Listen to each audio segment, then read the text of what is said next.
Your left foot is a joke. You'll never be a professional. Get out of my sight. Always my left leg. I can't even trap a ball.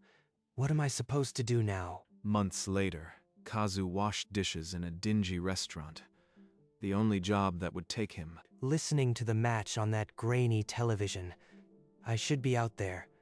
Instead, I am scrubbing plates. That night, the world shattered. A drunk driver plowed through the wall, glass and fire erupting around him. A searing heat shot up my left leg, like something woke up inside my bones. The next morning, he kicked a ball in an alley. It tore through a metal bin and embedded itself in the brick wall. That came from my left foot, the one they all mocked. It's like a cannon. On a street wall, a poster grabbed his attention.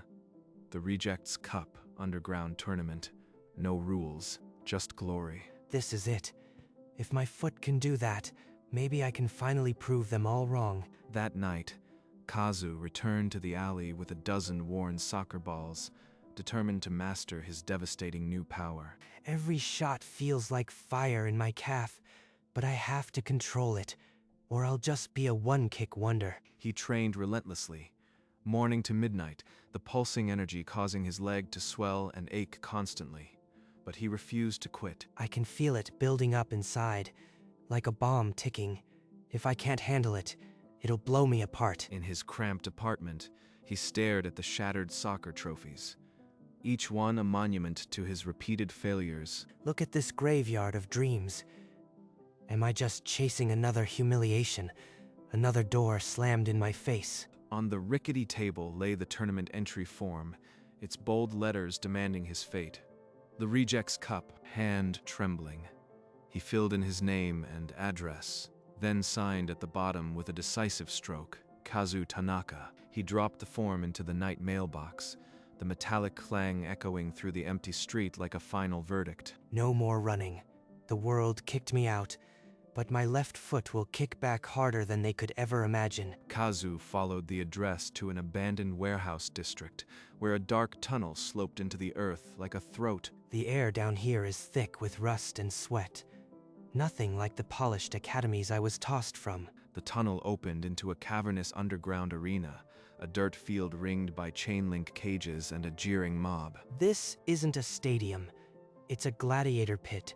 But that's exactly what a reject like me needs. At a makeshift registration table, a man with a scarred face and gold rings watched him like a hawk, sizing up prey. So you are the one with the special leg. Don't disappoint us, boy. How does he know about my leg? Something's wrong. But I didn't come here to turn back. As he walked toward the fighter's pen, a sharp laugh cut through the noise. Ryo Nakamura, leaning smugly from the stands. Look who crawled out of the gutter. You really think a one-legged freak can survive in here? The announcer called his name over a crackling speaker. His first match against a towering brute named Gorath. Kazu's left leg pulsed with heat. The whistle blew and Gorath charged. A wall of muscle. Kazu barely dodged, his weak left leg slowing every pivot. I can't keep up. If I don't use it now, I'll be crushed in this pit. In one desperate motion, he planted his left foot and swung. The air itself shrieked as the ball ignited. The keeper raised his gloves just as the ball tore through them, shredding leather and skin, and then the net itself. The recoil. My leg feels like it's splitting open, but I've never hit a ball like that. A stunned silence swallowed the arena before an explosion of disbelief. Gasps, then scattered applause, then fearful murmurs. Ryo's smug grin vanished. He leaned forward, eyes narrowing with something between envy and calculation. Kazu limped to the center, the heat in his calf intensifying. He had won, but every step sent a jolt of agony up his spine. They're staring like I am a monster now. That's fine. Monsters survive where rejects don't. The referee declared him the winner, but as the metal gate opened, Kazu could barely walk. His leg demanded a price he wasn't ready to pay. In the locker room, Kazu peeled off his bandages. His calf was a mess of black veins and seared skin, the glow pulsing faintly. It's like my own muscle is eating itself. One more shot like that, and I might not walk again. Nice freak show, Tanaka. That cannon leg of yours won't last the week, but I'll give you a chance. Face me in the semifinals, or crawl back to your dish pit. He's baiting me, but I'd rather face him here than let him think I am still a failure. As Ryo left, Kazu caught a glimpse of a familiar figure in the stands through a broken vent. Mika. She looked torn. She's here. Why? After everything, is she just here to watch me break? He tore his gaze away, but his leg gave a violent spasm, the skin cracking further as if responding to his rage. Focus. Pain is just a signal. I'll deal with it after I've proven I belong here. He limped out of the locker room, leaving bloody footprints. The semifinal was set, but so was a secret he didn't yet understand. A woman in a lab coat intercepted him in the corridor, her eyes fixed on his glowing leg with clinical precision. You are tearing your own leg apart with every kick. Let me show you why. In the cramped lab, she pulled up a holographic scan. His calf lit up with hairline fractures branching like lightning. These microfractures are spreading. One more full power shot and your tibia could shatter into dust. She's not lying. That tearing feeling, it's real damage, not just soreness. Because that power in your leg, it's not natural. It's like something I've seen in experimental weapons research. Weapons research? Did someone do this to me? Or is it just a freak accident? I have a stabilizer that can reduce the stress, but it's temporary. You'll still need to stop, or you'll lose the leg entirely. Stop? After everything? Number. I'll strap on that stabilizer and keep going. I won't crawl back to the dish pit. She handed him a wrist device that beeped with every dangerous spike. He strapped it on and walked out, his resolve as fragile as his bones. In his second match, Kazu faced a brawler who targeted his weakened leg. The stabilizer beeped frantically as he prepared his shot. If I hold back, I lose. If I go full power, I might not get up. But I didn't come here to lose. The kick tore through the keeper again, but this time, Kazu didn't even hear the crowd. His vision blurred, and he collapsed mid-stride. Dr. Akira found him in the medical bay, his legs steaming, the monitor screaming in overload. You used the stabilizer and still pushed past the limit. Another match, and there won't be enough leg left to save. She's scared for me, but I can't stop now. Not when I am this close to proving everything. Later, limping through the underbelly of the arena, he heard familiar voices, Ryo and Mika, their tones low, their heads close. He pressed against a pillar, straining to hear. The words were muffled, but Mika's hand rested on Ryo's arm, her face unreadable. What is she doing with him? Is this why she's here? To feed him information about me? The monitor on his wrist blared a warning, but he ignored it. The fractures in his leg were spreading, and so were the cracks in his trust. A guard found him in the corridor and gestured toward the master's office. Kazu limped up the stairs, his left leg screaming with every step. Behind a heavy desk, Mr. Kuroda smiled, gold rings glinting, as he pushed a contract across the polished wood. Your left foot is a weapon, Tanaka. Sign with me, and you'll never wash dishes again. All you have to do is lose the final. Lose? He thinks I'd throw away my only chance for money.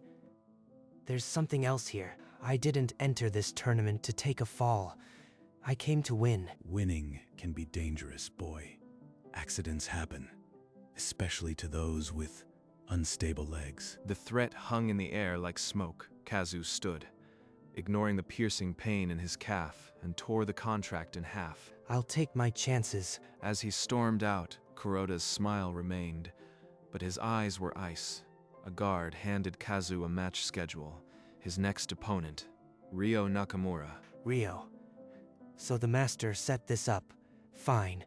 I'll break you first, then expose this whole rotten game. The semi-final began with a roar. Ryo moved like a predator, his every touch a mockery of Kazu's dragging left leg. Still limping. Tanaka, I'll crush that other leg so you are completely useless. Each step is grinding glass. But if I slow down, he wins.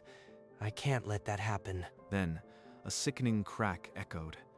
Mid-dribble, Kazu's left calf gave out, the bone shattering from the pressure. Down, but not finished. A full spin on my right leg can build momentum. Then the left foot can fire. Kazu twisted, planting his right foot, swinging his left leg in a blur. The ball exploded like a thunderclap. The shot hit Ryo square in the chest, blasting him into the cage. The net disintegrated, the ball embedded in concrete. You'll pay for this, freak. I'll make sure you never take another step without screaming. Kazu didn't hear the threat. He collapsed, his leg smoking like a burnt fuse, as Dr. Akira sprinted onto the field. The bone is shattered to pieces. You won the match, but you might never walk without a brace again. Was it worth it? In the medical bay, Kazu stared at his shattered leg when the door creaked open. Mika slipped in, her face pale with guilt. Kazu, I am so sorry. I never wanted any of this to happen to you. She's apologizing. After I saw her whispering with Ryo, this has to be a trap. But if I refuse, I'll never know the truth. Please, just come with me. I need to show you something. It's about the Master. He followed her into the cold night, down a narrow alley where the only light came from a flickering bulb. 3 men in leather jackets stepped out of the shadows, blocking the exit. A battered Ryo limped into view, grinning viciously. Did you really believe she came back for you, loser? She's been my informant since the first match. I knew it, but I can't just stand here. There's a ball at my feet, one last weak pulse, just enough to blow a hole. He kicked the ball low. A muffled shot burst out, sending the thugs crashing into walls, shattering the bulb. In the chaos, he scrambled over a rusted gate. Mika, how could you? Now, I am truly alone. No allies, no trust. Just me and this broken leg. I'll fight alone from now on. Bleeding and broken, Kazu collapsed against Dr. Akira's lab door. She pulled him inside, her face twisted with a long hidden guilt. I can't let you die without knowing the truth. Your power, that accident, it was never a freak occurrence. She projected a classified file stamped Project Achilles, schematics of a biomechanical core designed to weaponize human limbs. When you were a child, they implanted this core in your left leg. They staged the car crash to activate it, using you as a test subject. My entire life, being thrown out, washing dishes, even this tournament, it was all just part of their experiment. A grainy video flickered on screen, the drunk driver receiving a thick envelope from a man wearing gold rings. The camera pulled back to reveal Mr. Kuroda smirking. Kuroda. He's been pulling the strings from the start. I'll make him pay for every scar on my body. The monitors suddenly flickered to a live feed. The arena tunnel, where guards dragged Mika, a gun pressed to her temple. Kuroda's voice crackled through the speakers. Play the final Tanaka, or the girl dies. And if you try anything foolish, I'll detonate the core in your leg with a single button. You are my weapon now. I'll play his game for now. But when I step onto that field, it won't be for glory.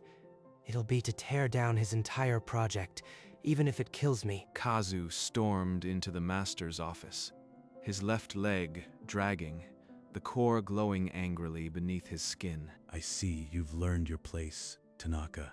Now, watch. A monitor flickered on, showing Mika in a dark room, bound and gagged, a red laser dot dancing on her forehead.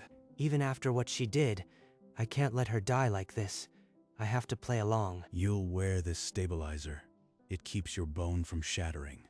But try to remove it, and the core detonates. He tossed the brace onto the desk.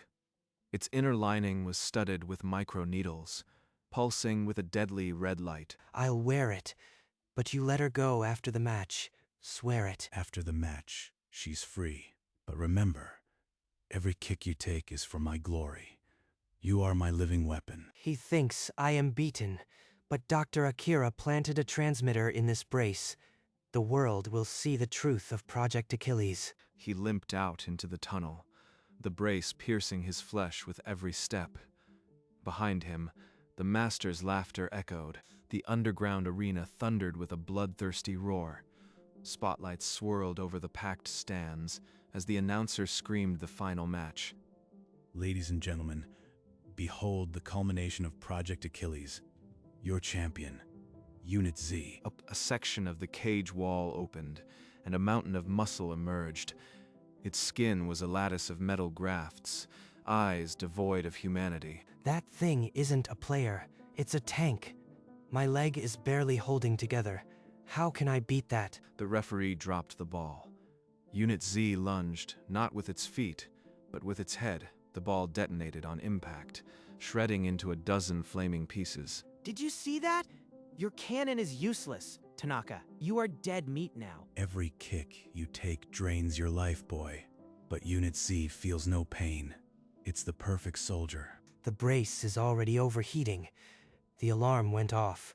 The second that header landed, I am on borrowed time. Unit Z charged, its feet cracking the dirt. The crowd's bloodlust peaked. Kazu had seconds to act, or he wouldn't act at all. I am not just a weapon. I am the one who decides when to fire. Come on. Unit Z swiped with a metal arm, faster than something that size should move. Kazu threw himself sideways, the brace scraping the dirt. He's not just fast. He's learning my patterns. Each dodge is a gamble I can't afford much longer. The wrist monitor shrieked, a sustained, piercing alarm. Then, with a sickening series of clicks, the needles in the brace retracted, leaving bloody punctures. The stabilizer failed. Kuroda planned this. He wanted me to break down right here. I am out of options. On the giant screen above the arena, Kuroda's face appeared, laughing. In his hand, a small remote with a single red button. If I am going down, I'll take his whole project with me. The core has an emergency release, a final overload. He tore away the brace's outer casing, revealing a small physical switch beneath. With a guttural scream, he slammed his fist onto it. The core erupted. White-hot energy surged up his leg, splitting the skin in glowing fissures. The light blinded the nearest spectators. It feels like my bones are turning to lava, but I can still aim. One shot, one chance. He dragged the ruined leg into position behind the ball. He would never walk again. But before the end, this foot would speak. He swung his left leg with a scream that tore his throat.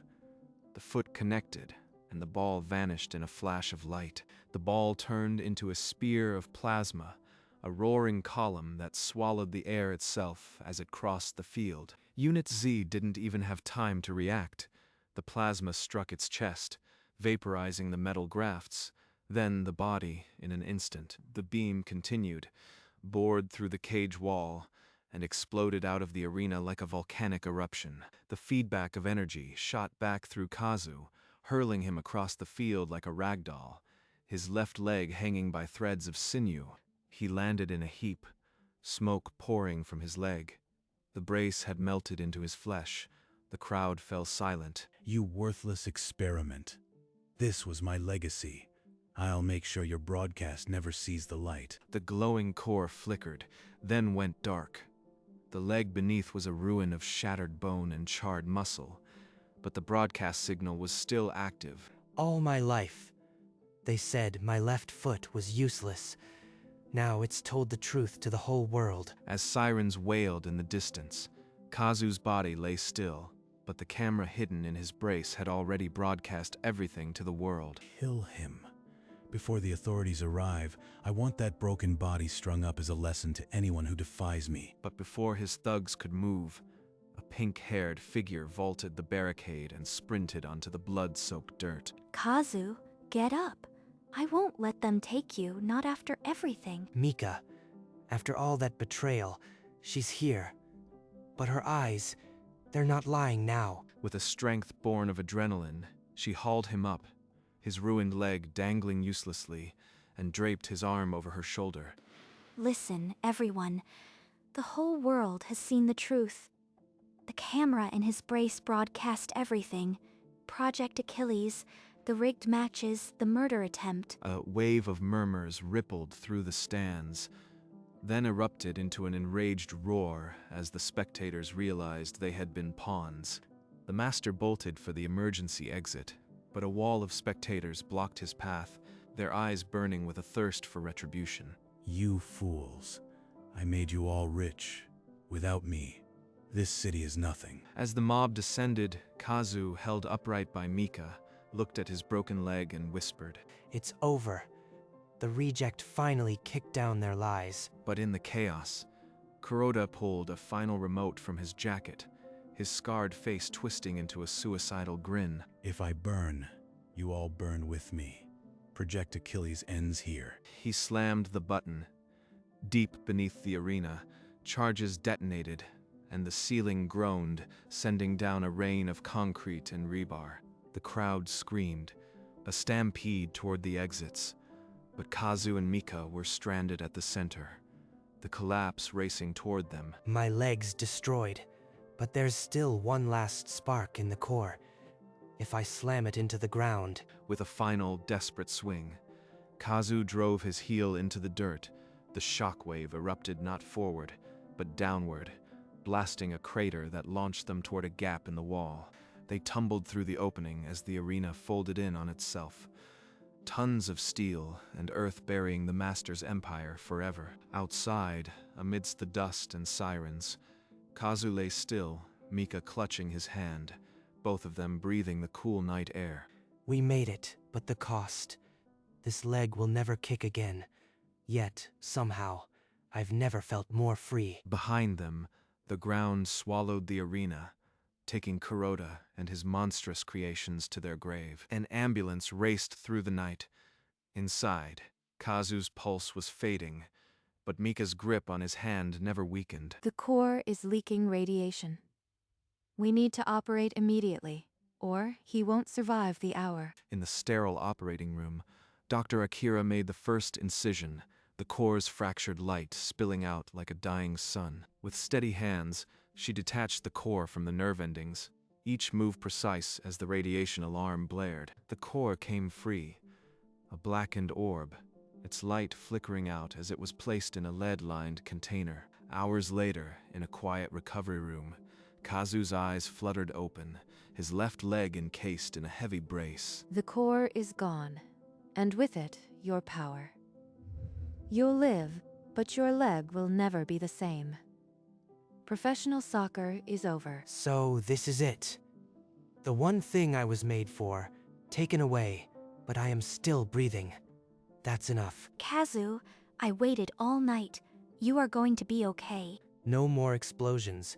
No more lies. Just quiet.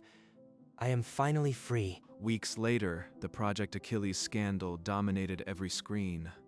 The world finally knew the name Kazu Tanaka. The front page read, "From dishwasher to whistleblower, how a broken athlete exposed a billion-dollar conspiracy." They're calling me a hero now, but all I did was survive and tell the truth. Maybe that's enough. Elsewhere, in a sterile rehab facility, Rio watched the same broadcast, his own leg bound in a cast. His smirk was gone. Maybe I've been the real loser all along. That guy, he never gave up, even when his leg was smoke. Back at the hospital, Mika walked in holding an envelope, her eyes bright with a mix of joy and apprehension. This came for you. It's from the national team's head coach. He saw your matches, the tactical mind, not just the cannon leg. We need a strategist who understands pressure.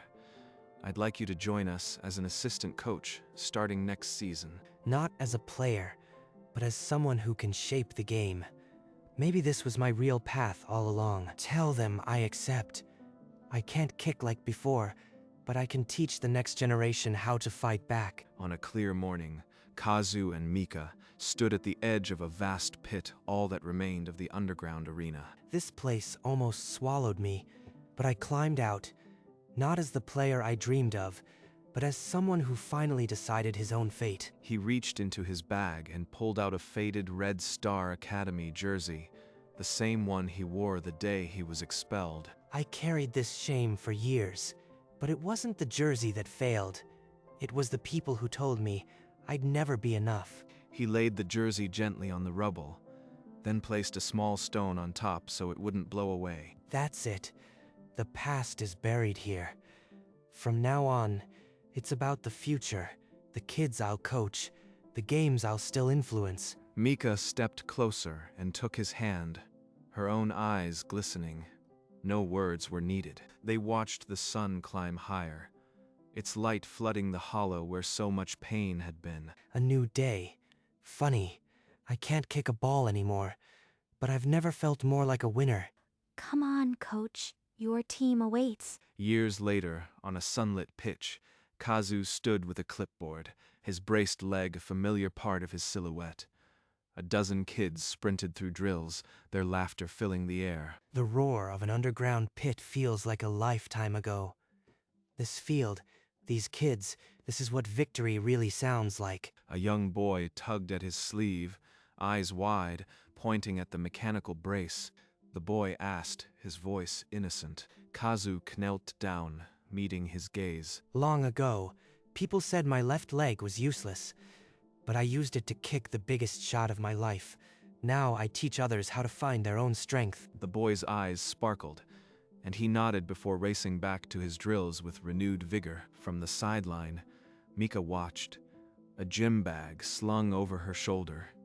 She had seen this scene 100 times, but it never failed to make her smile. He really did turn his pain into someone else's hope. That's the man I always believed he could be. As the afternoon sun cast long shadows, Kazu blew his whistle and gathered the kids.